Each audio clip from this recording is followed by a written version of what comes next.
টাকার বিরুদ্ধে দাঁড়িয়ে নিজের মেয়েকে তার ভালোবাসার হাতে তুলে দিতে না পারলে আপনি পিতা হবার যোগ্য নন।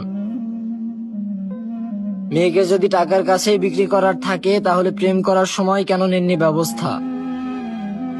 আপনার উচিত ছিল শিকল দিয়ে মেয়ের হাত পা বেঁধে আটকে রাখা ঘরে। আপনি না পৃথিবীর শ্রেষ্ঠ বাবা ছিলেন? মেয়ের গায়ে ফুলের টোকা পড়ার আগে ফুল গাছ ফেলতেন ছিঁড়ে।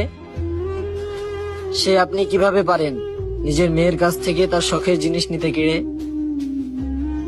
মনে রাখবেন, টাকা পয়সায় সকল সুখের উৎস নয়। আপনার মেয়ে তার শখের পুরুষের সাথে 5 টাকার রিক্সা ভাড়ায় ঘুরে যে শান্তি পাবে, তার টাকা দিয়ে কিনে নেওয়া পুরুষের সাথে 500 কোটি টাকার গাড়িতে চড়েও পাবে না। আর আপনি খুব ভালো করেই জানেন, পুরুষ দায়িত্বশীল, কোনো পুরুষই আজীবন বেকার রবে না।